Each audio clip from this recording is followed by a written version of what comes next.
El sonido de la grava triturándose bajo las suelas desgastadas de unos tenis viejos era lo único que Renata podía escuchar, aparte del zumbido violento y aterrador de los camiones que pasaban a más de 100 kilómetros por hora a su lado. Caminaba por el arcén de la carretera nacional número 9, un tramo de asfalto gris y hostil donde nadie debería estar a pie, mucho menos una mujer cargando un peso muerto contra su pecho. El viento helado de esa tarde de otoño le golpeaba la cara con la fuerza de una bofetada constante, resecándole los labios y haciendo que sus ojos lloraran, aunque ella ya no sabía si eran lágrimas por el frío o por la desesperación acumulada durante meses. No miraba a los conductores que pasaban, sentía sus miradas de juicio y confusión a través de los cristales, preguntándose qué clase de locura había llevado a esa chica a caminar por el borde de una autopista peligrosa. Renata avanzaba mecánicamente, un paso tras otro, con los brazos entumecidos por el esfuerzo de sostener a León, su hijo de 2 años, que dormía ajeno al peligro, con la cabeza apoyada en el hombro de su madre, confiando ciegamente en que ella sabía lo que hacía, aunque Renata sentía que no sabía nada en absoluto. La sensación física de la huida era brutal. Sus piernas ardían y el aire frío le quemaba los pulmones cada vez que intentaba respirar profundamente para calmar el pánico que amenazaba con paralizarla. No era un paseo, era una evacuación de emergencia de su propia vida, ejecutada sin plan, sin dinero y sin destino claro, impulsada únicamente por un instinto animal que se había encendido en su cerebro minutos antes. El paisaje alrededor era monótono, campos secos y vallas oxidadas que reflejaban perfectamente cómo se sentía ella por dentro, abandonada y expuesta a la intemperie. Cada vez que un coche pasaba demasiado cerca, la ráfaga de aire la desestabilizaba, obligándola a apretar más a León contra su abrigo, protegiendo su cuerpo pequeño con el suyo como si fuera un escudo humano. La ironía de la situación no se le escapaba.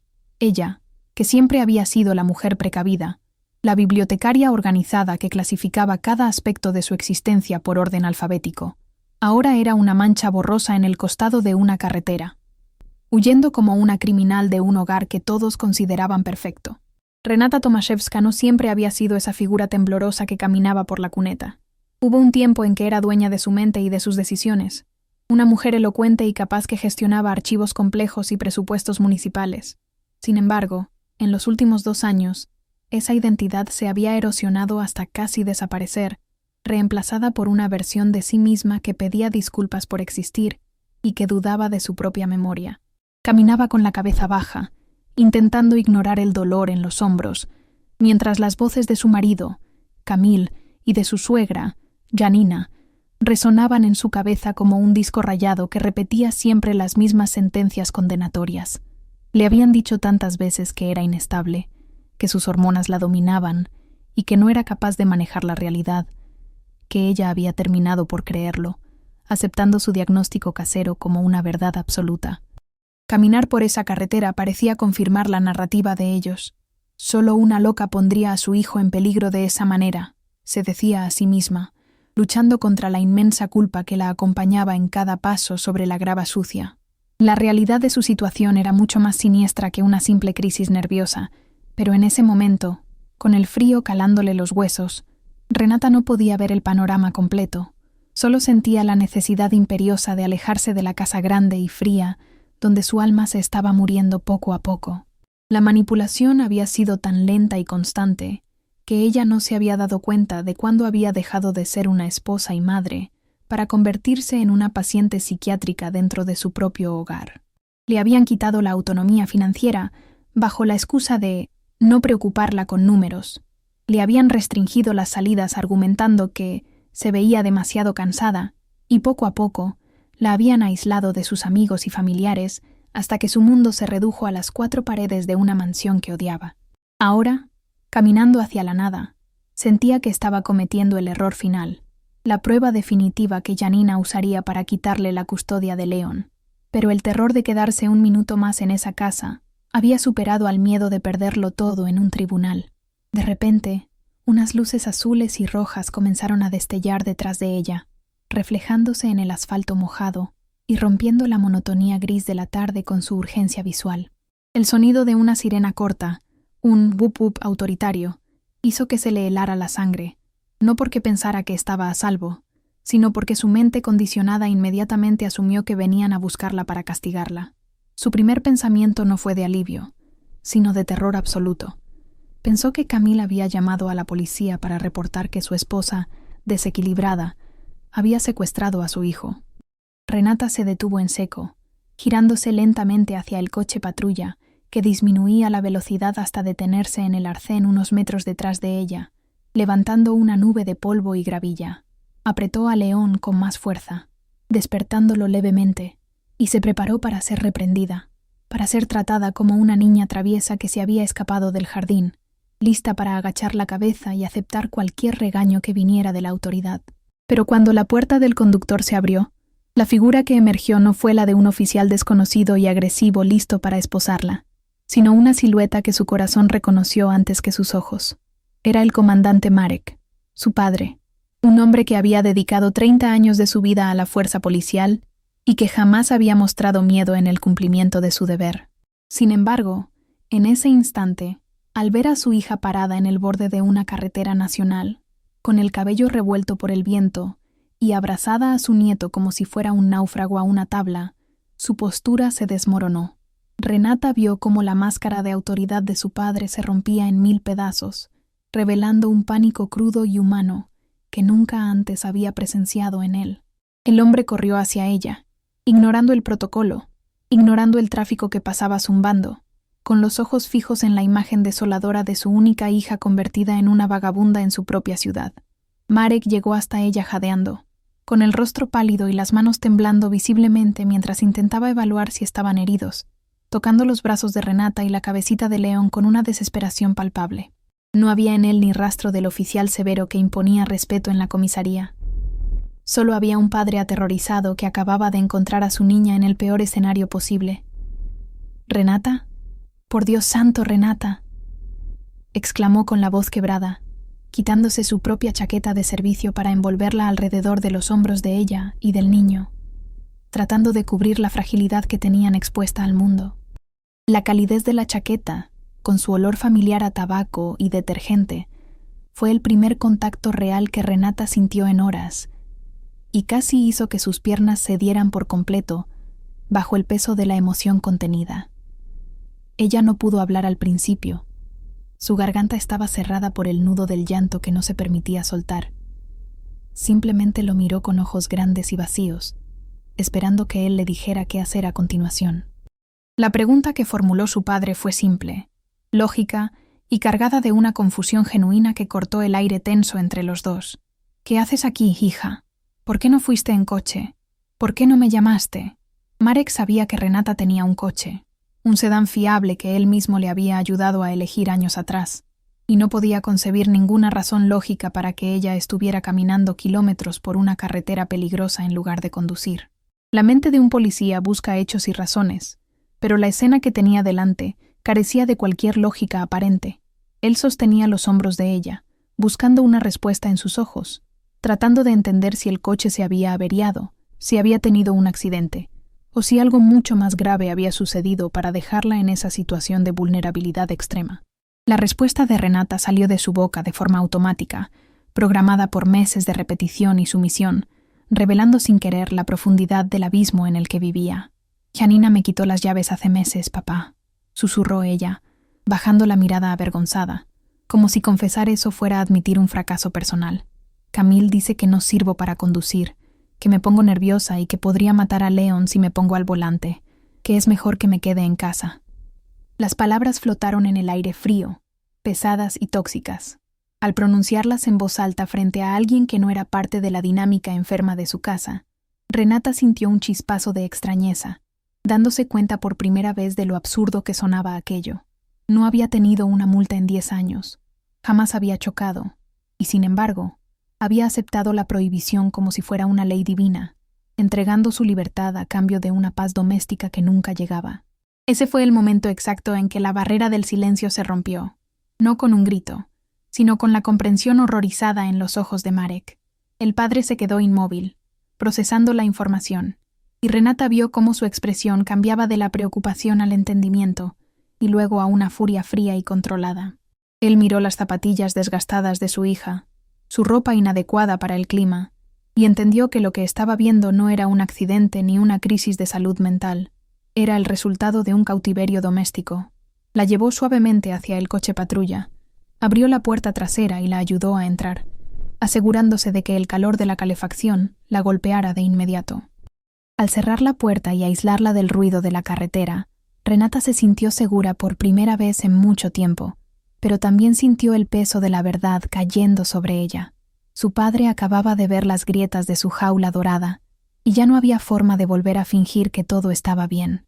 Dentro del vehículo, el contraste térmico fue violento.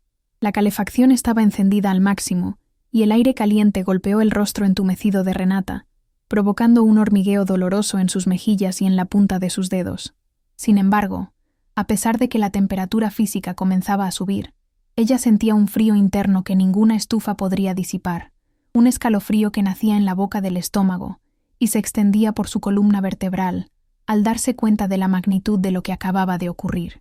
Se había subido al coche de su padre no como una visita, sino como una refugiada, y esa etiqueta invisible pesaba toneladas sobre sus hombros cansados. León seguía dormido en su regazo. Su respiración rítmica y pesada era el único ancla que mantenía a Renata conectada con el presente, impidiendo que su mente se disociara por completo ante el shock. Miró por la ventanilla empañada cómo el paisaje gris de la carretera quedaba atrás, sintiéndose extrañamente desconectada de su propio cuerpo, como si estuviera viendo una película de la vida de otra persona, una mujer patética que había tenido que ser rescatada en el arcén porque no fue capaz de gestionar su propia existencia adulta. El silencio en el coche era denso, cargado de preguntas no formuladas y de una tensión que vibraba en el aire.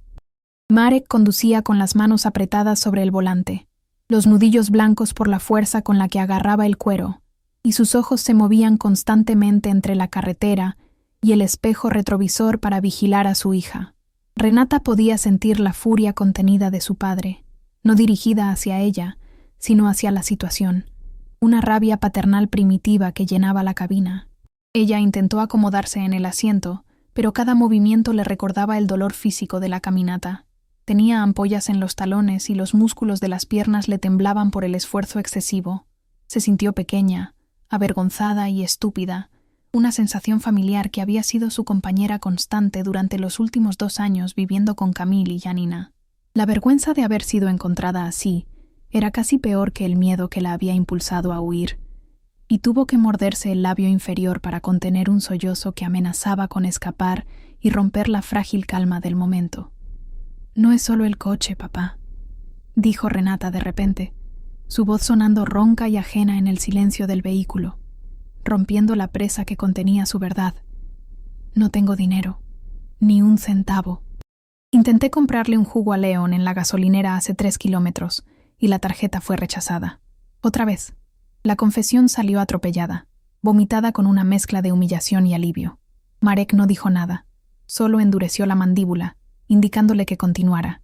Renata empezó a relatar la erosión sistemática de su autonomía financiera, explicando cómo Camille había tomado el control de sus cuentas conjuntas poco después del nacimiento de León, bajo la premisa de que ella estaba demasiado abrumada por la maternidad para lidiar con facturas y números. Lo que al principio pareció un gesto de apoyo, un marido quitándole carga mental a su esposa, se transformó rápidamente en una dictadura económica donde ella tenía que pedir permiso para comprar pañales o leche, y donde cada gasto era auditado y criticado por su suegra en las cenas familiares. Renata explicó, con la mirada perdida en el respaldo del asiento delantero, cómo la ayuda de Janina se había convertido en una invasión total y asfixiante de su privacidad y su espacio vital. Al principio, su suegra venía a ayudar con la limpieza o la comida, pero pronto empezó a reorganizar los armarios, a tirar la ropa de Renata que consideraba inapropiada y a criticar la forma en que ella doblaba las toallas o preparaba el puré del niño. «Me hicieron creer que yo no sabía hacer nada bien», susurró Renata, recordando las innumerables veces que Janina le había quitado al bebé de los brazos con una sonrisa condescendiente, diciendo que ella estaba demasiado nerviosa y que transmitía ansiedad al niño.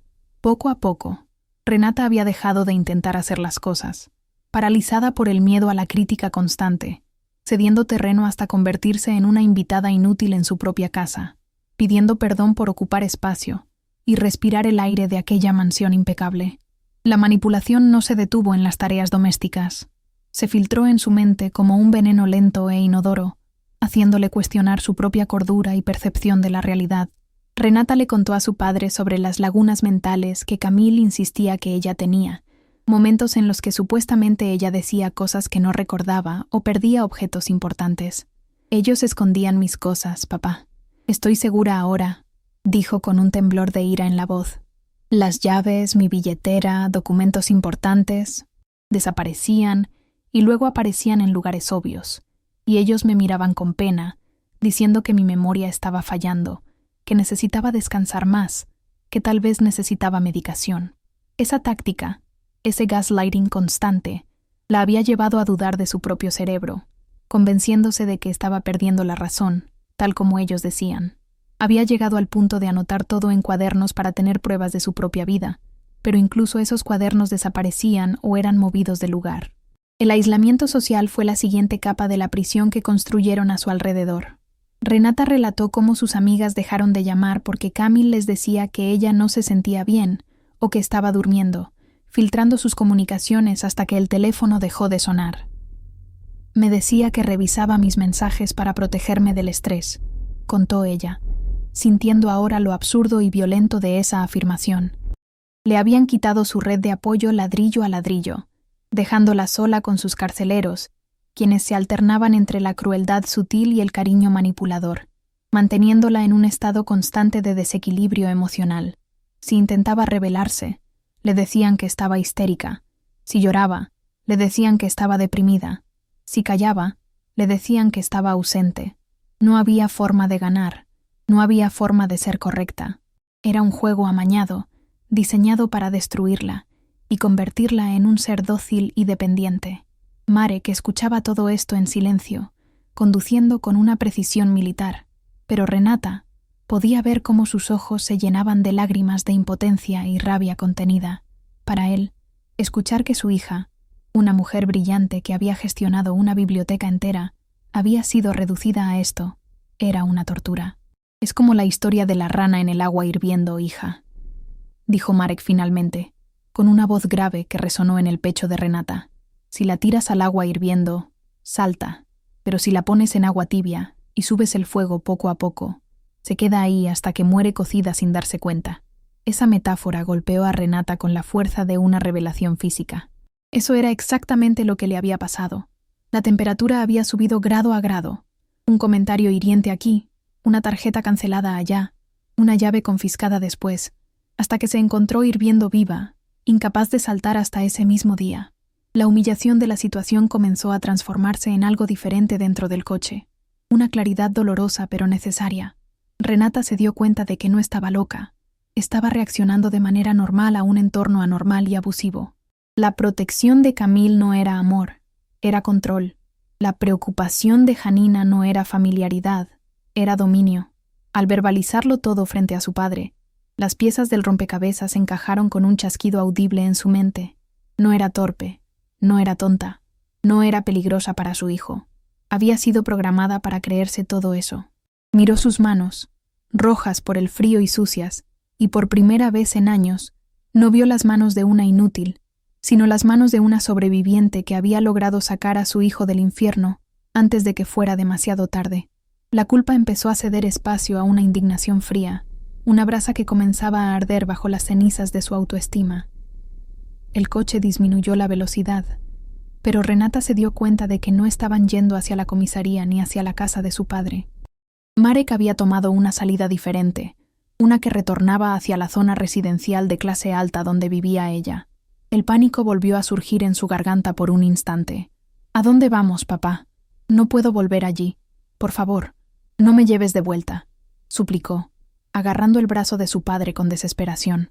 Marek detuvo el coche en un semáforo y se giró para mirarla, y lo que Renata vio en sus ojos la calmó al instante. No había duda ni vacilación. No te estoy llevando de vuelta para entregarte, Renata, dijo él con firmeza. Vamos a ir allí para buscar tus cosas, tus documentos y la dignidad que intentaron robarte. No vas a huir como una ladrona en la noche. Vas a salir por la puerta principal con la cabeza alta. La propuesta era aterradora. La idea de enfrentar a Camille y Janina, De ver sus caras de desprecio y escuchar sus voces manipuladoras de nuevo, le revolvía el estómago.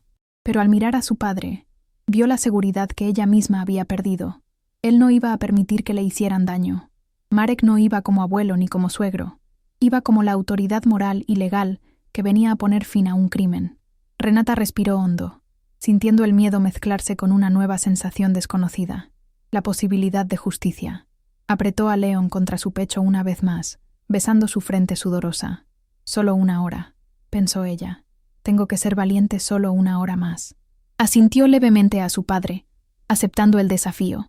El coche arrancó de nuevo, no hacia un refugio, sino hacia el campo de batalla, y Renata, aunque temblando, ya no se sentía como una víctima huyendo, sino como alguien que regresa para recuperar lo que es suyo.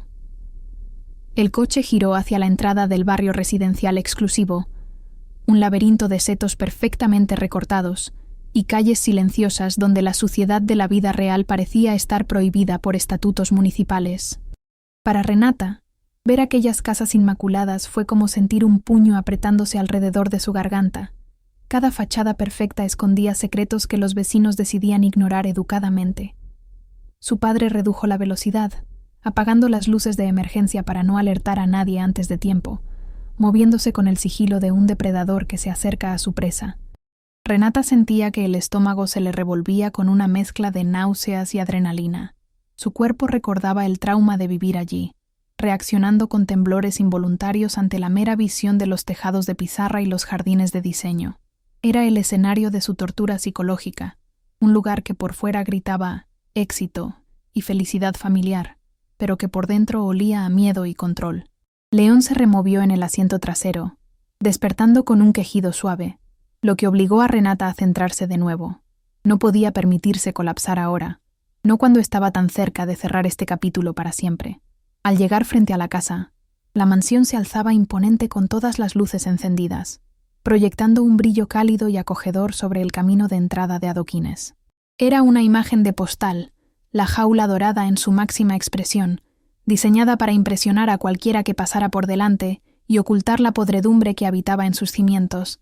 Renata miró hacia el garaje y vio el coche de Camille aparcado junto al suyo, ese que tenía prohibido conducir, brillando bajo los focos de seguridad como trofeos de una vida acomodada. Todo estaba en un orden perturbadoramente perfecto, como si ella y su hijo nunca hubieran existido, como si su ausencia no hubiera alterado ni un milímetro la rutina de la casa. Esa normalidad visual fue más dolorosa que cualquier grito. Confirmaba que para la casa y sus habitantes, ella era completamente prescindible, una pieza de mobiliario que se había extraviado temporalmente, pero que no merecía mayor preocupación. Entonces los vio. En la terraza del segundo piso, bajo la luz suave de unas lámparas de exterior, estaban Camille y Janina. No estaban llamando a la policía. No estaban organizando grupos de búsqueda. Ni siquiera parecían angustiados. Estaban sentados en los muebles de ratán, con copas de vino en la mano, riendo de algo que Janina acababa de decir. La imagen se grabó en la retina de Renata con la violencia de una quemadura. Su marido y su suegra, disfrutando de una noche tranquila de otoño, bebiendo vino caro, mientras ella había estado caminando por el arcén de una carretera peligrosa con un niño en brazos, muerta de frío y miedo. La indiferencia de esa escena fue el golpe final, la prueba irrefutable que destrozó cualquier remanente de duda o culpa que Renata pudiera haber albergado. No estaban preocupados por su seguridad, estaban celebrando su ausencia o, peor aún, estaban tan seguros de su control sobre ella que asumían que volvería arrastrándose en cualquier momento. Ese instante de observación voyerista desde el coche del padre fue el catalizador de una transformación química en la sangre de Renata. La tristeza profunda y la autocompasión se evaporaron instantáneamente, reemplazadas por una rabia fría y dura, una ira calcificada que no la hacía temblar, sino que la estabilizaba. Se dio cuenta de que para ellos, ella no era un ser humano con sentimientos y derechos, era un objeto defectuoso, una mascota problemática que se había escapado. La risa de Camille, que llegó amortiguada a través de los cristales del coche, sonó obscena. Ya no quería llorar, ya no quería pedir explicaciones. Solo quería destruir ese poder que tenían sobre ella. Miró a su padre, quien también observaba la escena con una expresión de disgusto absoluto, y vio que él entendía lo mismo. No había nada que salvar en esa relación. Solo había cosas que recuperar y cuentas que saldar. Quédate detrás de mí hasta que lleguemos a la puerta. Luego entra y busca lo que tengas que buscar. Yo me encargo de ellos, instruyó Marek con voz de acero, desabrochándose el cinturón de seguridad. Renata asintió, sintiendo una claridad mental que no había experimentado en años. Dejó a Leon asegurado en el coche patrulla, cerrando los seguros y prometiéndole en silencio que volvería en 5 minutos, siendo una madre libre. Al salir al aire frío de la noche, sus piernas ya no flaqueaban. El sonido de sus zapatillas sobre los adoquines era firme. Caminaba hacia la entrada, no como la esposa sumisa que pedía permiso para entrar, sino como una fuerza de la naturaleza que venía a reclamar su vida. La visión de los dos en la terraza, ajenos a la tormenta que se les venía encima, le dio una satisfacción anticipada. Su ignorancia era su debilidad, y la sorpresa sería su primera arma. Marek avanzó primero, su figura corpulenta proyectando una sombra larga sobre el jardín delantero. Janina fue la primera en notar la presencia intrusa. La copa de vino se detuvo a medio camino de sus labios, y su sonrisa se congeló en una mueca de confusión grotesca al reconocer al comandante. «Marek, ¿qué haces acá?», comenzó a decir, pero su voz se apagó al ver a Renata emerger de la sombra detrás de él, con la cara lavada, el pelo revuelto y una mirada que podría cortar el vidrio. Camille se levantó de un salto, derramando un poco de vino sobre la mesa, con esa mezcla de cobardía y arrogancia que lo caracterizaba. «Renata, ¿dónde demonios te has metido? Estábamos a punto de llamar a la…», intentó gritar, adoptando su habitual tono de regaño, tratando de recuperar el control de la narrativa antes de que se le escapara de las manos. Pero Marek no le dio tiempo a terminar su actuación de marido preocupado. «Siéntate y cállate, Camille», ordenó el padre con un tono de autoridad que no admitía réplica, el mismo tono que usaba para detener criminales peligrosos. «No vas a llamar a nadie, y no vas a volver a levantarle la voz a mi hija». Marek subió los escalones de la entrada con pasos pesados, confrontándolos directamente en su propio terreno, desmontando su fachada de respetabilidad burguesa. Mientras él comenzaba a enumerar los delitos con una precisión quirúrgica, cárcere privado, acoso, violencia económica, Renata pasó por su lado sin mirarlos, como si fueran fantasmas transparentes. Escuchó a Janina jadear indignada, intentando interrumpir, pero la voz de Marek la aplastó, citando artículos del Código Penal que hicieron que la sangre de la suegra se drenara de su rostro. Renata entró en la casa. El olor la golpeó de inmediato, una mezcla empalagosa de lustramuebles pronto y popurrí de lavanda artificial, el aroma de la perfección falsa que la había asfixiado durante tanto tiempo. La casa estaba en silencio, un contraste absoluto con la violencia verbal que se estaba desatando en la terraza. Sus pasos resonaron en el vestíbulo de mármol, mientras se dirigía directamente hacia el despacho que Camille usaba como su centro de operaciones y que también había servido como su celda de aislamiento emocional. No se detuvo a mirar las fotos familiares en las paredes, esas imágenes mentirosas donde todos sonrían obligados. Su objetivo era claro y físico.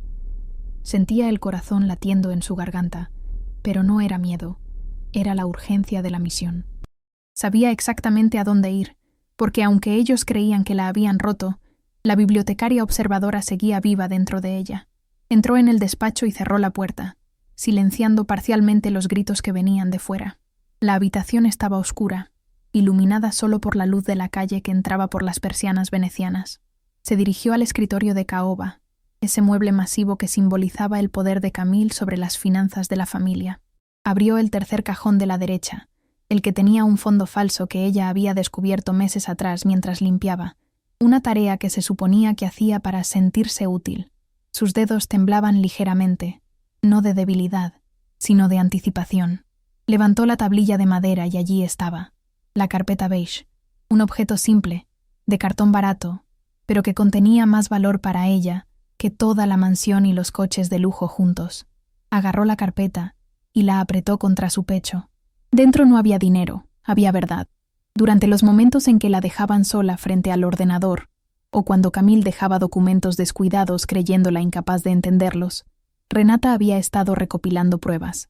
Fotos de pantallas con transferencias bancarias sospechosas, extractos de tarjetas de crédito a nombre de ella usadas para apuestas online, correos electrónicos entre Camille y Janina, discutiendo cómo declararla mentalmente incompetente para quedarse con la custodia total de Leon. Esa carpeta, Era la prueba física de que ella no estaba loca, de que su paranoia estaba justificada y de que su memoria funcionaba perfectamente. Al tenerla en sus manos, sintió una oleada de poder genuino. Ya no era la víctima que huía. Ahora tenía el arma nuclear que haría volar por los aires su mentira. Se giró hacia la puerta, lista para salir y detonar la verdad en la cara de sus verdugos. Renata salió del despacho sintiendo que el suelo bajo sus pies era más firme de lo que había sido en años, como si la carpeta beige que apretaba contra su pecho actuara como un lastre que la mantenía anclada a la realidad.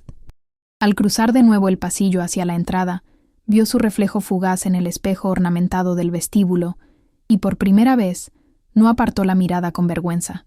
La mujer que le devolvía la mirada seguía teniendo el pelo revuelto por el viento y la ropa sucia de la carretera, pero la expresión vacía y temerosa había desaparecido, reemplazada por una determinación sombría. La casa, que antes le parecía un laberinto de hostilidad y silencios acusadores, ahora se sentía simplemente como una estructura vacía, un escenario de cartón piedra que estaba a punto de derrumbarse. Escuchaba las voces alteradas provenientes de la terraza, el tono agudo y defensivo de Janina contrastando con la voz profunda y controlada de Marek, y supo que el momento de la verdad había llegado. No se detuvo a recoger nada más. No necesitaba ropa, ni joyas, ni ninguno de los regalos envenenados que le habían hecho para comprar su sumisión.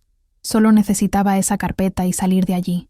Al abrir la puerta corrediza que daba a la terraza, el aire frío de la noche la golpeó de nuevo, pero esta vez lo sintió como una caricia limpiadora en lugar de una agresión. La escena que encontró era un cuadro de tensión estática. Su padre estaba de pie, inamovible como una montaña, bloqueando físicamente el paso de Camille y Janina, quienes parecían acorralados contra la barandilla de su propia casa lujosa. Al ver aparecer a Renata, se hizo un silencio repentino, solo roto por el sonido distante del tráfico y el zumbido de los insectos nocturnos atraídos por las luces del jardín. Camille la miró, y por un segundo intentó recomponer su máscara de marido condescendiente, esa mueca que mezclaba lástima y reproche. «Cariño, por favor, deja eso y entra. Estás haciendo un espectáculo», dijo, extendiendo una mano temblorosa hacia ella como si tratara de calmar a un animal asustado. Pero su voz carecía de la fuerza habitual. Había miedo en sus ojos, el miedo primitivo de quien sabe que ha sido descubierto. Renata no gritó, ni lloró, ni retrocedió. Caminó hasta la mesa de cristal donde reposaban las copas de vino a medio beber y dejó caer la carpeta beige en el centro, justo entre la botella de reserva cara y el plato de quesos importados. El sonido sordo del cartón lleno de papeles golpeando el vidrio fue seco y definitivo, como el mazo de un juez dictando sentencia. «No estoy haciendo un espectáculo, Camille. Estoy presentando pruebas», dijo ella con una voz que, aunque baja, tenía una claridad que cortaba el aire. No esperó a que ellos preguntaran. Abrió la carpeta con movimientos precisos, ignorando el temblor residual en sus manos, y sacó el primer documento. Una fotocopia de un contrato de compraventa de un vehículo. «Dijiste que vendimos mi coche porque necesitábamos liquidez, que el mercado estaba mal, pero aquí está la transferencia», señaló el papel con un dedo acusador. «Lo vendiste a tu madre por €1 simbólico. Falsificaste mi firma. Yo nunca firmé esto». La cara de Janina se transformó, pasando de la indignación a una palidez mortal en cuestión de segundos. Intentó balbucear una excusa, algo sobre proteger el patrimonio familiar, pero Renata no la dejó terminar. Sacó el siguiente fajo de papeles, impresiones de extractos bancarios que Camille creía haber ocultado mediante la banca digital a la que ella no tenía acceso. «Me negaste dinero para comprarle fruta a Leon. Me hiciste sentir culpable por gastar en pañales de marca», continuó Renata, sintiendo cómo cada palabra liberaba un nudo en su garganta. «Y mientras tanto, transferías miles a estas plataformas de apuestas deportivas. Aquí están las fechas, Camille. El día que me dijiste que no podíamos permitirnos ir al dentista, perdiste 3.000 en un partido de fútbol». La crudeza de los números expuestos bajo la luz elegante de la terraza era devastadora. No eran errores administrativos. Era un robo sistemático disfrazado de austeridad necesaria. Marek se inclinó sobre la mesa, mirando los documentos con el ojo clínico de un policía, y su rostro se endureció aún más, si cabe. Para él, aquello no era solo una disputa matrimonial, era la evidencia de un delito financiero continuado. Tomó una de las hojas y leyó en voz alta una transacción, haciendo que Camille se encogiera físicamente en su silla. «Violencia económica», sentenció Marek, mirando a su yerno con un desprecio absoluto. «Has estado desangrando los ahorros de mi hija, el dinero que heredó de su abuela, para financiar tus vicios, y luego la has convencido de que ella era la irresponsable». La vergüenza de Camille era palpable, no porque se arrepintiera del daño hecho a su esposa, sino porque su imagen de hombre de negocios exitoso y proveedor estaba siendo descuartizada frente a la autoridad. Se había acabado la ficción del marido sufridor que cuidaba de una esposa inútil, pero lo peor estaba por llegar. Renata sacó el último grupo de papeles, los que más le dolía tocar. Eran impresiones de correos electrónicos que Camille se había dejado abiertos en la tablet familiar, correspondencia entre él y Janina con un psiquiatra amigo de la familia. Plan para la incapacitación. Leyó Renata el asunto de uno de los correos y sintió que las lágrimas amenazaban con salir, no de tristeza, sino de pura rabia. En esos textos, discutían cómo exagerar sus síntomas de ansiedad posparto, cómo provocar situaciones para que ella pareciera inestable en público, y qué medicación podían sugerirle para mantenerla dócil y confusa. «No estaba loca», dijo Renata, mirando directamente a los ojos de su suegra. «Ustedes me estaban enloqueciendo a propósito. Me escondían las llaves, me cambiaban las citas, me daban pastillas para dormir diciendo que eran vitaminas». Janina se levantó de golpe, tirando su copa de vino, que se hizo añicos contra el suelo de pizarra, manchando todo de rojo oscuro como si fuera sangre. «Lo hacíamos por tu bien. Estabas histérica. Alguien tenía que tomar el control por el bien del niño», gritó la mujer, perdiendo completamente la compostura elegante que tanto valoraba. Su confesión implícita resonó en la noche. No negaba los hechos, solo intentaba justificar la tortura psicológica como una medida de protección necesaria. Marek dio un paso adelante, invadiendo el espacio personal de Janina, obligándola a retroceder. «Eso se llama luz de gas y coacción, Janina, y en este país es un delito penado con cárcel», gruñó él. «No intentaron ayudarla. Intentaron anularla para quedarse con el niño y con el dinero. Y tengo la sensación de que un juez va a encontrar esta carpeta muy interesante». Renata sintió una calma extraña al ver a sus verdugos reducidos a esto. Dos personas asustadas y mezquinas gritando excusas vacías. La dinámica de poder se había invertido completamente. Ya no eran los gigantes que controlaban su mundo. Eran criminales mediocres descubiertos infraganti. Ella recogió los documentos con cuidado, asegurándose de no dejar ni una sola hoja sobre la mesa, y volvió a meterlos en la carpeta. «Quiero mis documentos personales. Ahora», exigió, extendiendo la mano hacia Camille. «Mi pasaporte, el de León y mi documento de identidad. Sé que los tienes en la caja fuerte de tu armario. Ve a buscarlos». No fue una petición, fue una orden.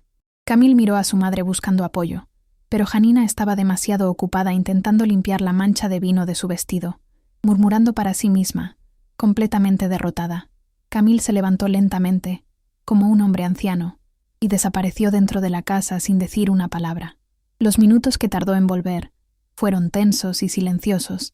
Marek permaneció junto a Renata, una presencia protectora que impedía cualquier intento de contraataque por parte de Janina.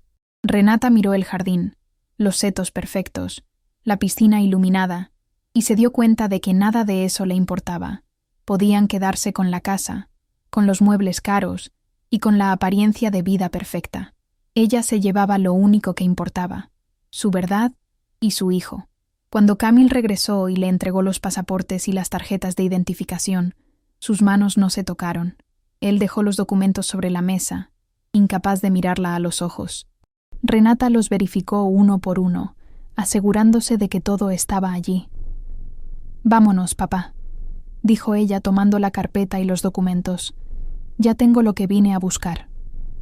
Marek asintió, pero antes de irse, se giró una última vez hacia Camille y Janina. «Esto no se acaba aquí. Mañana presentaré la denuncia formal, y esta carpeta irá directa a la fiscalía. No intenten acercarse a ella. No intenten llamar. Si veo un solo mensaje de ustedes en su teléfono, vendré yo personalmente, y no será para hablar». Con esa advertencia final, que sonó más aterradora por la calma con la que fue dicha, Marek y Renata dieron la espalda a la escena. Caminaron hacia el coche patrulla donde León seguía durmiendo, dejando atrás a dos figuras estáticas en una terraza de lujo. rodeadas de vino derramado y mentiras rotas.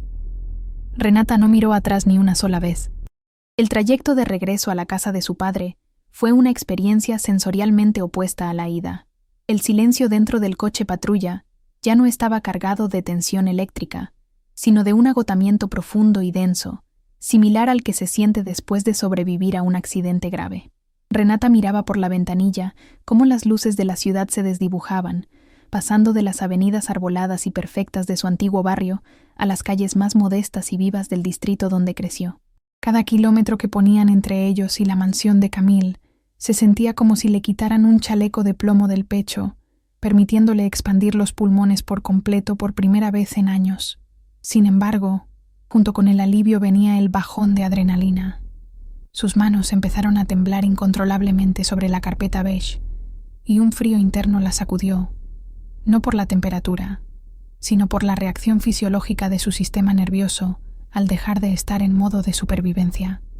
León seguía dormido, un peso cálido y constante que le recordaba por qué había hecho todo aquello, pero su mente no dejaba de repasar las caras de odio de Janina y la cobardía de Camille, preguntándose si realmente había ganado o si esto era solo el comienzo de una guerra mucho más sucia. La casa de Marek no había cambiado en décadas. Era un apartamento en un bloque de edificios de la era comunista, con olor a tabaco rancio, papel viejo y café quemado, un contraste absoluto con la asepsia perfumada y fría de la casa que acababa de abandonar. Al entrar, Renata se sintió extraña, como una viajera en el tiempo que regresa a un lugar que ya no le pertenece del todo, pero que reconoce instintivamente como seguro. Dejó a León en la cama que solía ser suya, ahora convertida en un cuarto de invitados lleno de cajas y viejos uniformes policiales, y se quedó mirándolo respirar durante largos minutos, aterrorizada de cerrar los ojos. Tenía miedo de despertar y descubrir que todo había sido una alucinación provocada por los medicamentos que Janina le daba.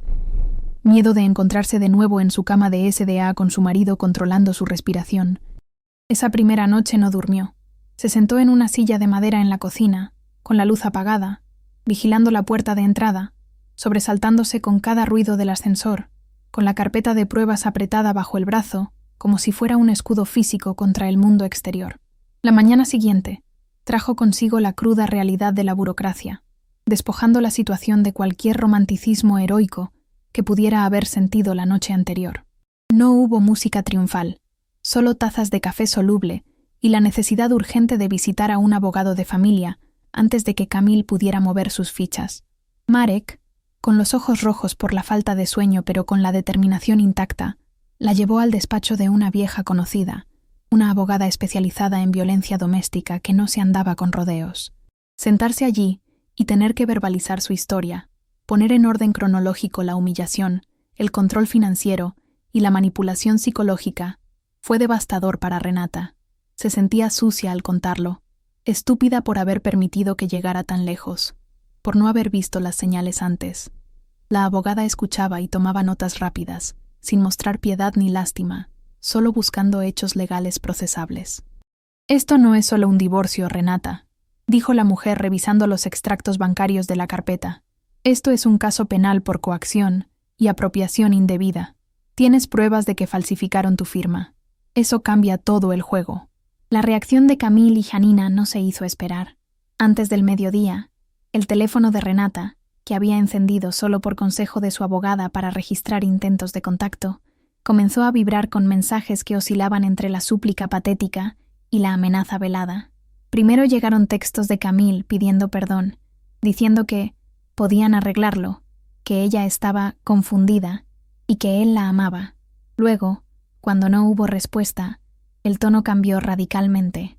Empezaron a llegar mensajes de amigos comunes, personas que habían sido manipuladas por la narrativa de Janina, preguntándole cómo podía haber secuestrado al niño y abandonado a su marido en medio de una crisis nerviosa. «Camille está destrozado. Dice que te llevaste documentos importantes de la empresa», decía uno de los mensajes. Renata sintió la tentación de contestar, de gritar su verdad, pero su padre le quitó el teléfono suavemente de las manos. «No entres al trapo. Eso es lo que quieren. Quieren que parezcas inestable y agresiva. Tu silencio es lo que más les asusta ahora mismo», le aconsejó Marek. enseñándole la disciplina de la paciencia estratégica. Los días siguientes se convirtieron en una rutina gris de trámites, juzgados y miedo latente.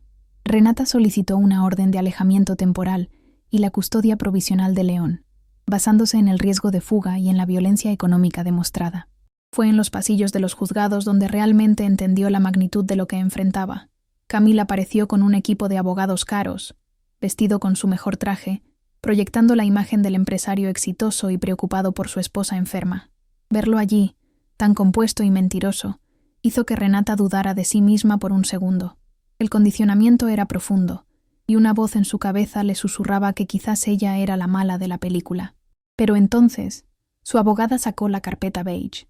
No hubo gritos ni escenas dramáticas, solo la presentación fría de pruebas documentales ante el juez, las transferencias a casas de apuestas, la venta fraudulenta del coche, los correos electrónicos sobre su medicación forzada. La cara del juez al leer los documentos fue el bálsamo que Renata necesitaba. La incredulidad del magistrado ante la crueldad descrita en esos papeles validó su cordura más que cualquier terapia. La victoria legal inicial fue pequeña pero significativa. El juez otorgó la custodia temporal a Renata y congeló las cuentas conjuntas mientras se investigaba el fraude, además de dictar una orden de alejamiento para Camille y Janina. Sin embargo, la victoria en papel no resolvía la realidad inmediata de la supervivencia. Renata se encontró de golpe con la pobreza que había temido. Sus cuentas personales estaban vacías o bloqueadas. No tenía coche y dependía totalmente de la pensión de jubilado de su padre para comprar comida y pañales. Pasar de vivir en una mansión con servicio doméstico a tener que contar las monedas para el autobús fue un choque brutal. Una humillación cotidiana que Camille seguramente celebraba desde la distancia, pero había una dignidad extraña en esa pobreza. Comprar un plátano para León con las monedas que su padre le había dado se sentía más honesto y satisfactorio que cualquier banquete pagado con el dinero que la mantenía prisionera. Cada pequeña transacción que hacía por sí misma era un ejercicio de rehabilitación, un recordatorio de que era capaz de gestionar su vida. El proceso de desintoxicación mental fue más lento que el legal. Renata se descubría a sí misma pidiendo permiso a su padre para abrir la nevera o disculpándose profusamente si León lloraba un poco más de la cuenta, esperando la reprimenda que nunca llegaba. Marek, con su tosquedad habitual, intentaba romper esos patrones. «Es tu casa, Renata. Come lo que quieras. El niño es un niño. Déjalo llorar», le decía, a veces con impaciencia, frustrado al ver el daño que le habían hecho a su hija. Renata tenía que recordarse constantemente que nadie la estaba vigilando, que no había cámaras ocultas, ni informes diarios sobre su comportamiento. A veces, se quedaba paralizada frente a decisiones simples, como qué ropa ponerse o qué cocinar, abrumada por la libertad repentina de elegir sin miedo a la crítica. La jaula había desaparecido, pero los barrotes seguían impresos en su mente, y aprender a caminar sin chocar con ellos imaginariamente era un trabajo agotador que la dejaba exhausta al final de cada día. A medida que las semanas pasaban, la soledad social se hizo evidente. El círculo de amistades que había compartido con Camille se cerró herméticamente en torno a él. El dinero y el estatus siempre protegen al abusador en estos círculos, y era más fácil para ellos creer que Renata se había vuelto loca que aceptar que su amigo encantador era un monstruo. Renata perdió a personas que consideraba cercanas, recibiendo miradas de lástima o evasivas cuando se cruzaba con alguien conocido en el supermercado. Al principio, esto le dolía. Lloraba de rabia en el baño para que su padre no la oyera, sintiéndose injustamente juzgada, pero pronto se dio cuenta de que esas personas nunca habían sido sus amigos, sino accesorios del escenario que Camille había montado. Perderlos no era una pérdida, era una limpieza. Se quedó sola, sí, pero la soledad era honesta, y en esa honestidad encontró un espacio para empezar a preguntarse quién era ella realmente fuera del papel de esposa de Camille y madre desquiciada. La necesidad de trabajar se volvió imperiosa, no solo por dinero, sino por salud mental. Renata sabía que no podía volver a su antiguo puesto de bibliotecaria jefa de inmediato. El escándalo, los rumores y su propia fragilidad emocional se lo impedían. Aceptó un trabajo temporal archivando documentos en el sótano de una notaría, un puesto muy por debajo de su cualificación, donde nadie la conocía y donde podía pasar horas en silencio organizando papeles. Para muchos, Hubiera sido una caída en desgracia, pero para Renata, el orden silencioso de los archivos, el olor a papel y tinta, y la tarea metódica de clasificar, fueron terapéuticos. Allí, en ese sótano sin ventanas, nadie le decía que era inútil. Si clasificaba un documento, se quedaba clasificado. Nadie lo movía para confundirla. Recuperó la sensación de competencia, la certeza de que su cerebro funcionaba perfectamente bien, y cada sueldo semanal, aunque magro, era un ladrillo más en la reconstrucción de su autoestima. El momento de mayor tensión llegó un mes después, cuando tuvo que volver a la casa acompañada por la policía judicial para recoger el resto de sus pertenencias personales según lo dictado por el juez. Entrar allí de nuevo fue como caminar sobre un campo minado. La casa estaba extrañamente silenciosa y algo descuidada. Sin su gestión invisible, el orden perfecto había empezado a decaer. Janina estaba allí, sentada en el salón, mirándola con un odio que helaba la sangre, pero sin decir una palabra por la presencia de los oficiales. Renata recorrió las habitaciones recogiendo ropa, juguetes de león y libros, sintiendo una desconexión total con los objetos. Ya no eran sus cosas, eran artefactos de una vida pasada. Al pasar por el dormitorio principal, vio que Camila había dormido en el sofá. La cama grande estaba intacta, fría. No sintió pena, ni nostalgia, ni amor. Solo sintió la inmensa gratitud de no tener que volver a dormir allí nunca más. Salió de la casa cargando cajas, sin mirar atrás, cerrando la puerta no con un portazo, sino con un clic suave y definitivo. El invierno llegó con una dureza implacable, convirtiendo la ciudad en un paisaje de grises y blancos sucios, un reflejo adecuado de la guerra de desgaste que se libraba en los tribunales. El proceso legal se había estancado en esa fase burocrática lenta y dolorosa, diseñada para agotar la paciencia de las víctimas, con aplazamientos constantes solicitados por la defensa de Camille y montañas de documentos que requerían revisión. Sin embargo, algo fundamental había cambiado en la dinámica de las audiencias de conciliación. Al principio, Renata entraba en la sala temblando, evitando la mirada de su marido y sintiéndose pequeña ante la maquinaria legal. Ahora, meses después, era ella la que mantenía la espalda recta y la mirada fija, mientras Camille aparecía cada vez más desaliñado, con ojeras profundas y una actitud nerviosa que delataba su falta de sueño. La carpeta beige había hecho su trabajo. La auditoría forense de las cuentas había destapado no solo el robo de los fondos de Renata, sino también deudas de juego masivas que ponían en peligro incluso el patrimonio de Janina. La verdad financiera era un ácido que estaba corroyendo la alianza entre madre e hijo, y Renata podía ver las grietas ensanchándose cada vez que se sentaban en lados opuestos de la mesa de conferencias. En medio de este caos legal, Renata logró dar el paso más importante hacia su independencia física: alquilar su propio apartamento. No era nada parecido a la mansión de la que había huido. Era un piso pequeño en un edificio antiguo, con tuberías que sonaban por la noche y una calefacción temperamental, pero tenía una cualidad que ningún lujo podía comprar. Era impenetrable. Las paredes eran blancas y desnudas, y el suelo estaba cubierto por una moqueta beige barata que picaba un poco en los pies descalzos, pero cuando Renata cerraba la puerta con su propia llave, sentía una paz que le llenaba el pecho.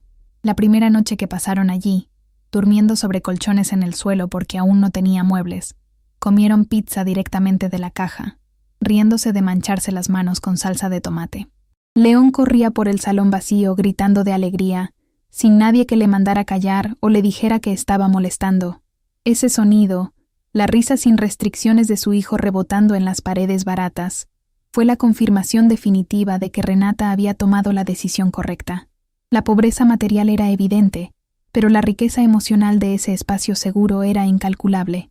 La recuperación de su identidad profesional fue otro pilar fundamental en su reconstrucción. Renata sabía que no podía volver a su antiguo puesto de prestigio de inmediato, pero consiguió un trabajo a tiempo parcial en una biblioteca pública de barrio, lejos de los círculos sociales que frecuentaba su suegra. Volver a estar rodeada de libros, sentir el peso familiar de los volúmenes en sus manos y el olor a papel viejo y pegamento, fue como una terapia intensiva para su alma maltratada. Allí, entre estanterías metálicas y usuarios que solo buscaban una recomendación de lectura o un lugar tranquilo para estudiar, Renata dejó de ser la esposa loca o la víctima del escándalo. Volvió a ser la bibliotecaria competente, la mujer que sabía organizar el caos y encontrar respuestas. Cada vez que ayudaba a un estudiante a encontrar una referencia o recomendaba una novela a un anciano, sentía que una pequeña parte de su cerebro, esa que Camille había intentado apagar con gaslighting, se encendía de nuevo, brillante y funcional. El sueldo era modesto. Apenas cubría el alquiler y la comida básica, pero era dinero limpio, ganado con su esfuerzo y gastado bajo su único criterio, sin tener que justificar cada céntimo ante un tribunal doméstico. Mientras Renata se fortalecía, el mundo de Camille y Janina comenzaba a implosionar bajo el peso de sus propias mentiras. La comunidad de clase alta a la que pertenecían, que al principio había cerrado filas en torno a ellos, comenzó a distanciarse a medida que los detalles del caso se filtraban. La violencia económica y el fraude son términos feos que manchan la reputación, y nadie quería ser asociado con una familia que estaba siendo investigada por la fiscalía por falsificación de documentos y robo. Renata se enteró por conocidos mutuos de que Janina había dejado de asistir a sus clubes de caridad y que Camille había sido invitado a tomar una licencia de su puesto en la empresa familiar debido a la auditoría en curso. La vergüenza social, que había sido el arma favorita de Janina para controlar a Renata, ahora se volvía contra ella con una ironía poética devastadora.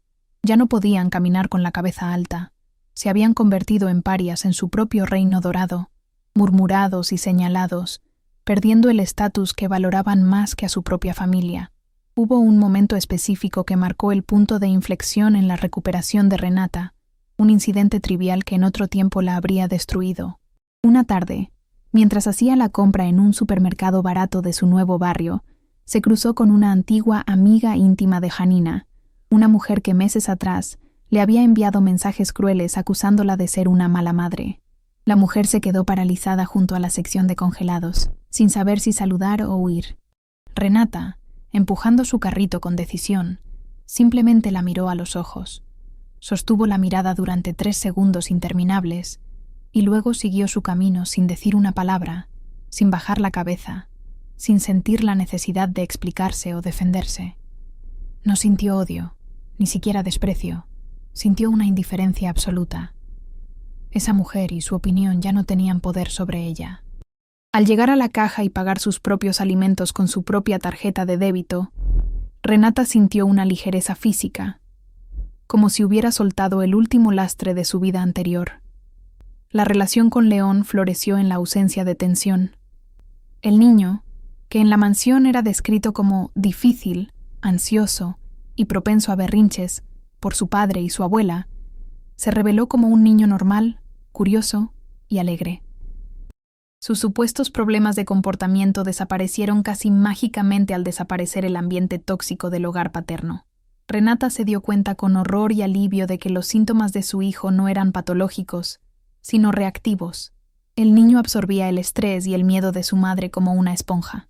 Ahora, en el pequeño apartamento de moqueta beige, León dormía toda la noche, comía con apetito y abrazaba a su madre con fuerza. Ver a su hijo sanar fue la mayor validación para Renata, la prueba viviente de que no estaba loca, de que su instinto materno había sido correcto todo el tiempo. El peligro no estaba en el mundo exterior, estaba dentro de esa casa perfecta. Camille intentó una última maniobra desesperada cuando vio que la vía legal se cerraba sobre él. Una noche, violando la orden de alejamiento indirecta, llamó al teléfono de Renata desde un número desconocido. Cuando ella contestó, escuchó una voz que ya no era dominante ni arrogante, sino quebrada y patética, balbuceando una mezcla de amenazas vacías y súplicas de reconciliación. Te vas a arrepentir, Renata. No vas a poder sola. Te necesito. Mamá está insoportable. Por favor, vuelve. Lloriqueaba él, sonando como un niño pequeño y no como un hombre adulto. Renata escuchó durante un minuto, fascinada por la debilidad que emanaba de él. ¿Cómo había podido tenerle miedo a ese ser tan frágil? ¿Cómo había permitido que ese hombre mediocre definiera su valía? Habla con mi abogada, Camille, dijo ella con voz tranquila, antes de colgar y bloquear el número.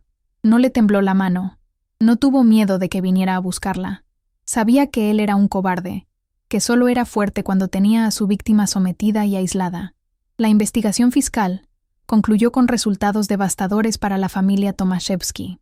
Se descubrió que Kamil no solo había gastado los ahorros de Renata, sino que había falsificado la firma de su propia madre para avalar préstamos personales, arrastrando a Janina a la ruina financiera junto con él.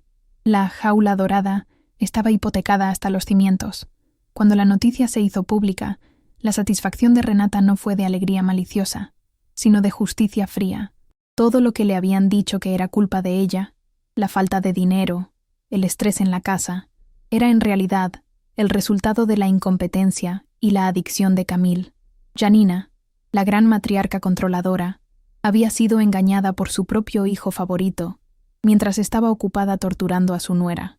La ironía era tan espesa que casi se podía cortar con un cuchillo. Renata observó el colapso de su imperio desde la distancia, segura en su pequeño refugio, sabiendo que la verdad, como el agua, siempre encuentra una grieta por donde salir. A medida que se acercaba la fecha del juicio final por la custodia y el divorcio, Renata dedicó tiempo a preparar su testimonio, no ensayando mentiras, sino organizando sus recuerdos. Se sentaba por las noches con la carpeta beige, repasando cada documento, cada fecha, cada insulto anotado. Ya no le dolía leerlos. Se habían convertido en hechos históricos, datos fríos de una guerra que ya había ganado en lo personal. Su abogada le aseguró que tenían un caso sólido, casi blindado, pero le advirtió que la estrategia de la defensa sería atacarla personalmente, intentar pintarla como inestable una última vez. Que lo intenten, respondió Renata con una sonrisa que no llegaba a los ojos, una sonrisa de alguien que ha caminado por el infierno y ha salido cargando cubos de agua. Ya no tenía nada que ocultar, y eso la hacía invulnerable. La víspera del juicio, Renata acostó a León temprano y se sentó en la pequeña cocina de su apartamento. Miró alrededor, los platos secándose en el escurridor, los juguetes esparcidos por el suelo, las facturas pagadas sobre la mesa. Era una vida modesta, imperfecta y dura, pero era suya. Nadie le decía a qué hora apagar la luz. Nadie criticaba cómo cortaba las verduras. Nadie la hacía sentir que sobraba en su propia existencia. Mañana se enfrentaría a ellos en un tribunal. Los miraría a la cara y contaría su historia al mundo. Pero la verdadera victoria ya había sucedido en esos meses de silencio y reconstrucción. Se preparó una taza de té, se envolvió en una manta y miró por la ventana hacia las luces de la ciudad, sintiendo por primera vez en años que el futuro no era una amenaza, sino una promesa. Estaba lista para cerrar la puerta del pasado con un golpe definitivo. El día de la audiencia final amaneció con un cielo plomizo que amenazaba lluvia, una atmósfera pesada que parecía presionar contra las ventanas del juzgado de familia. Renata llegó temprano, acompañada por su padre y su abogada, vestida no con trajes de diseñador como solía obligarla Janina, sino con una blusa blanca sencilla y pantalones oscuros, una imagen de sobriedad y funcionalidad. Al entrar en el pasillo de espera, el contraste visual con la otra parte fue impactante y revelador. Kamil y Janina estaban allí, pero la fachada de perfección aristocrática se había agrietado visiblemente. Kamil llevaba un traje que le quedaba holgado, como si hubiera perdido 5 kilos en un mes de puro estrés, y sus manos no dejaban de moverse, ajustándose la corbata o revisando el móvil compulsivamente. Janina, por su parte, mantenía la barbilla alta, pero su maquillaje era un poco más grueso de lo habitual, intentando cubrir las líneas de amargura que se le habían marcado alrededor de la boca. No se miraron al cruazarse. El aire entre los dos bandos estaba cargado de electricidad estática, ese tipo de tensión silenciosa que precede a una tormenta violenta, donde todos saben que alguien va a salir herido y nadie está dispuesto a ceder terreno. Cuando la sesión comenzó, la estrategia de la defensa de Kamil se desplegó con una crueldad predecible pero dolorosa. Su abogado, un hombre de voz untuosa y sonrisa condescendiente, intentó pintar una imagen de Renata como una mujer emocionalmente frágil, propensa a la histeria y desconectada de la realidad debido a una depresión posparto no tratada. Escuchar a un extraño narrar versiones distorsionadas de sus peores momentos, sacando de contexto episodios de llanto o cansancio para presentarlos como pruebas de locura, fue una tortura física para Renata.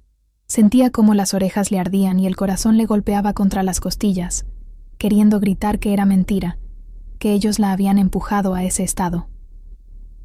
Sin embargo, mantuvo las manos entrelazadas sobre la mesa, clavándose las uñas en las palmas para anclarse al presente. Recordó el consejo de Marek: tu calma es tu mejor defensa. Cada vez que el abogado defensor la llamaba inestable, ella respiraba hondo y miraba al juez, transmitiendo con su silencio una dignidad que las palabras de ellos no podían tocar. No les daría el espectáculo de la loca que tanto necesitaban para ganar. Llegó el turno de Renata para declarar, y cuando se sentó en el estrado, no lo hizo con la voz temblorosa de la víctima que huyó por la carretera, sino con la firmeza de quien ha sobrevivido. No usó un lenguaje legal complejo. Habló desde las entrañas, relatando los hechos con una precisión quirúrgica que desarmó a la sala. Contó cómo le escondían las llaves del coche para luego encontrarlas en su bolso y mirarla con lástima. Describió el aislamiento progresivo, cómo Camille filtraba sus llamadas y le decía a sus amigos que ella no quería ver a nadie.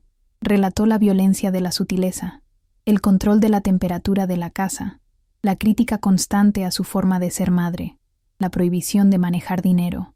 No me golpearon con los puños, señoría, dijo mirando al juez a los ojos. Me golpearon con la duda. Me hicieron creer que mi propia mente era mi enemiga para que yo me entregara voluntariamente a su control. Su testimonio no fue un lamento. Fue una autopsia detallada de un asesinato psicológico fallido. Y el silencio en la sala era tan absoluto que se podía escuchar el zumbido de las luces fluorescentes. Entonces, su abogada sacó el arma definitiva, la auditoría financiera derivada de la carpeta beige. Fue el momento en que la narrativa de marido preocupado se desintegró por completo bajo el peso de las matemáticas. Se proyectaron en la sala los extractos bancarios que mostraban el desvío sistemático de fondos desde las cuentas de Renata hacia plataformas de juego online y cuentas secretas de Camille. Pero el golpe de gracia no fue ese. Fue la revelación de que Camille también había estado falsificando la firma de su propia madre, Janina, para avalar préstamos de alto riesgo que ahora estaban en mora. Al escuchar esto y ver las pruebas en la pantalla, la compostura de Janina se rompió en tiempo real. La mujer soltó un jadeo audible, llevándose la mano al pecho, y miró a su hijo con una mezcla de horror y traición absoluta. Se dio cuenta en ese instante de que ella no era la cómplice maestra, sino otra víctima más de la adicción y la sociopatía de su hijo. La alianza inquebrantable entre madre e hijo se fracturó allí mismo, frente a todos, dejando a Camille solo en su isla de mentiras. El interrogatorio de Camille fue el espectáculo patético de un narcisista acorralado. Al ser confrontado con las cifras, con las fechas de las apuestas que coincidían con los días en que le negaba dinero a Renata para comida, su arrogancia se transformó en una agresividad defensiva y luego en un lloriqueo vergonzoso. Intentó culpar al estrés del trabajo, a la frialdad de Renata, e incluso insinuó que su madre lo presionaba demasiado, traicionando a Janina en un intento desesperado por salvarse. Lo hice por la familia. Intentaba recuperar el dinero invertido, gritó en un momento dado, admitiendo implícitamente la ludopatía que había negado durante años. El juez lo miraba con una expresión de desagrado apenas disimulada. Ya no había un hombre de negocios exitoso en el estrado. Había un adicto mentiroso que había destruido a su familia para financiar sus vicios. Renata lo miró y no sintió miedo, ni siquiera lástima. Sintió la extrañeza de haber compartido cama con un desconocido total. Ese hombre pequeño y sudoroso no tenía ningún poder sobre ella. La sentencia preliminar del juez cayó como una guillotina, cortando de raíz cualquier esperanza que Camille pudiera haber tenido. Citando la evidencia abrumadora de violencia económica, coacción psicológica y fraude, el magistrado otorgó la custodia total de León a Renata, con visitas supervisadas estrictamente para el padre, en un punto de encuentro familiar, y solo después de que pasara controles de toxicología y terapia obligatoria. Además, dictó una orden de alejamiento permanente para ambos, Camille y Janina, y ordenó el embargo preventivo de los bienes restantes de Camille para asegurar la manutención del niño y la devolución de los fondos robados a Renata. La palabra justicia a menudo parece abstracta, pero en ese momento, Renata la sintió física, como si le hubieran quitado un yugo de hierro del cuello. Escuchar al juez validar su experiencia, llamar a las cosas por su nombre, abuso, no conflicto, delito, no error, fue la medicina final que su psique necesitaba para cerrar la herida. Al salir de la sala, la escena en el pasillo fue el epílogo perfecto de la decadencia de los Tomaszewski. Janina, que había entrado como una reina altiva, ahora le gritaba a su hijo en polaco, sin importarle quién mirara, golpeándole el pecho con su bolso de marca. Le recriminaba la ruina, las mentiras, el haberla arrastrado al fango con él. Kamil, derrotado y humillado, intentaba alejarse de ella, encogiéndose bajo los gritos de su madre. Se estaban devorando entre ellos, tal como Marek había predicho. Renata y su padre pasaron por su lado sin detenerse, sin mirar atrás, como si fueran turistas que pasan de largo ante una pelea callejera irrelevante. No hubo palabras de despedida, ni gestos de triunfo. La indiferencia de Renata fue su mayor venganza. Ellos ya no merecían ni su ira ni su atención. Eran simplemente ruido de fondo en su nueva vida. En las semanas siguientes, las noticias sobre el colapso financiero de la familia llegaron a Renata a través de terceros, confirmando la magnitud del desastre. La mansión, ese símbolo de estatus y opresión, fue puesta a la venta para cubrir las deudas de juego y los embargos legales. Se enteró de que Janina tuvo que mudarse a un apartamento mucho más pequeño, vendiendo sus joyas y obras de arte, una caída social que para ella era peor que la muerte. Kamil, por su parte, había perdido su trabajo y enfrentaba cargos penales adicionales por falsificación de documentos. La jaula dorada no solo se había abierto, sino que había sido fundida y vendida al peso. Saber que aquellos que la habían hecho sentir pobre e inútil ahora enfrentaban la verdadera pobreza y el ostracismo social le provocó una sensación de equilibrio cósmico. No se alegraba de su sufrimiento, pero entendía que era la consecuencia natural de sus acciones. El karma no había sido místico, había sido legal y financiero. Mientras el mundo de sus agresores ardía, el mundo de Renata comenzaba a brotar con una fuerza verde y vibrante. Con la sentencia a su favor y una parte de los fondos recuperados gracias al embargo, pudo comprar muebles reales para su apartamento. Ya no dormían en colchones en el suelo. Compró una cama firme, unas cortinas de color amarillo brillante que dejaban entrar el sol y una mesa de comedor donde ella y León se sentaban a cenar sin miedo a ser criticados. Cada objeto nuevo era una victoria, una declaración de autonomía. Recordaba la primera vez que colgó un cuadro en la pared, una lámina barata de un paisaje marino, y se quedó mirándola durante media hora, simplemente porque ella la había elegido y ella había decidido dónde ponerla. La libertad se componía de esos pequeños momentos de decisión propia, ladrillos con los que estaba construyendo una fortaleza inexpugnable. La relación con su padre también cambió, suavizándose.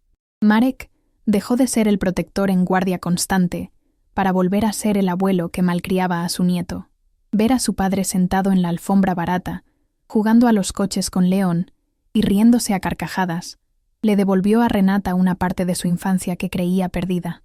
El miedo se había ido de los ojos de su padre, reemplazado por el orgullo al ver cómo su hija se manejaba, trabajando en la biblioteca, gestionando su casa, criando a su hijo sola.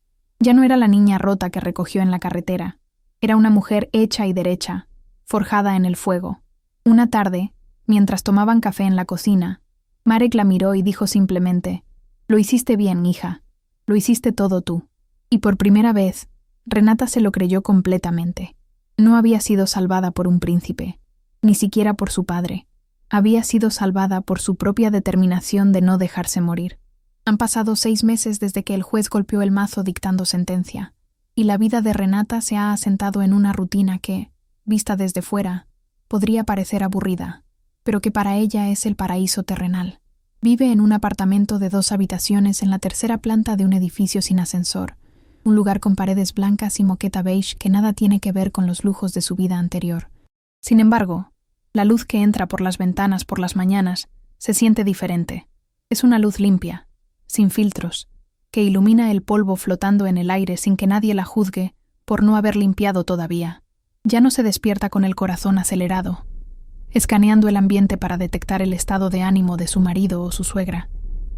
Se despierta con el sonido de los dibujos animados que León ve en el salón, un ruido doméstico y seguro que le indica que todo está bien. La ansiedad crónica que le hacía temblar las manos ha desaparecido casi por completo, reemplazada por un cansancio físico saludable, el tipo de cansancio que viene de trabajar y cuidar de un hijo, no de estar en alerta roja permanente, defendiéndose de ataques invisibles. La verdadera medida de su libertad no se encontraba en los grandes documentos legales, sino en un acto tan trivial como comprar fruta. Un martes por la tarde, Renata se encontró parada en la sección de frutería del supermercado local, sosteniendo un racimo de plátanos maduros y perfectos para León. En su vida anterior, la vida en la jaula, habría mirado el precio con pánico, calculando si Camille le echaría en cara esos céntimos extra o si su tarjeta sería rechazada en la caja para humillarla públicamente. Pero ese martes, simplemente puso los plátanos en el carrito sin mirar la etiqueta, eligiendo también unas fresas que estaban fuera de temporada y eran caras, solo porque a León le gustaban. Al pasar por la caja y pagar con su propio dinero, ganado con sus horas en la biblioteca, sintió una descarga de endorfinas más potente que cualquier droga. Ese gesto simple de comprar comida sin pedir permiso, de nutrir a su hijo sin miedo a la represalia económica, simbolizaba la recuperación total de su dignidad adulta. No era rica, de hecho, llegaba a fin de mes con lo justo, pero cada céntimo que gastaba era una declaración de independencia. León también había sufrido una metamorfosis visible en este nuevo ecosistema de paz. El niño problemático y ansioso que describían los informes de Janina había desaparecido, revelando a un pequeño de casi 3 años que era ruidoso, desordenado y feliz. Una tarde, León derramó un vaso entero de jugo de uva sobre la moqueta beige del salón. El instinto traumático de Renata se activó por un segundo. Se tensó esperando los gritos, la crítica sobre su torpeza, el discurso sobre cómo arruinaban todo lo bonito, pero el silencio siguió al accidente. No hubo gritos. Renata simplemente respiró hondo, miró la mancha morada y luego miró a su hijo, que la observaba con los ojos muy abiertos esperando la reacción. «Es solo jugo, León», dijo ella con calma, y se pusieron a limpiarlo juntos con toallas de papel, riéndose de cómo el color se parecía a la sangre de un monstruo.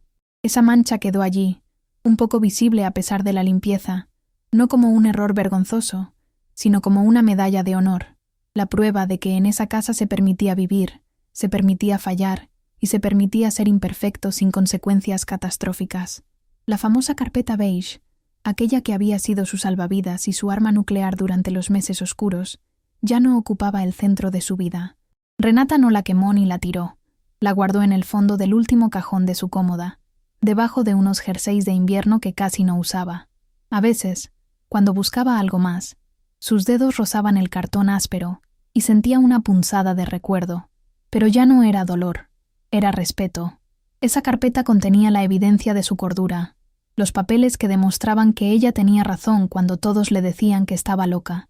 La conservaba como un recordatorio físico de su propia capacidad estratégica, un monumento a la bibliotecaria que vivía dentro de ella y que había sabido recopilar datos en silencio mientras el mundo se le caía encima.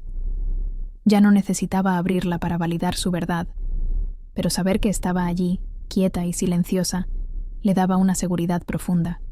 Era la prueba de que nunca más volvería a ser una víctima indefensa. Ahora tenía las herramientas y la astucia para protegerse si el lobo volvía a asomar la pata por debajo de la puerta.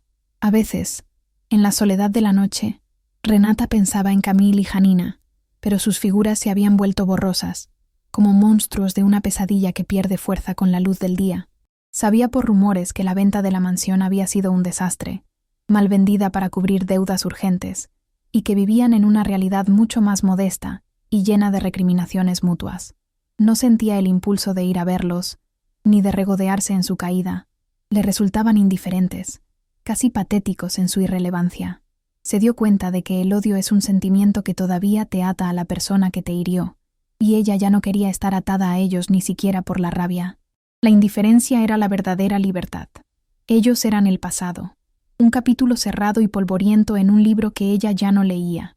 Su energía estaba enfocada completamente en el presente, en pagar la factura de la luz, en enseñarle a León a andar en triciclo, en leer libros que le gustaban y en redescubrir quién era Renata Tomaszewska cuando nadie le decía quién debía ser.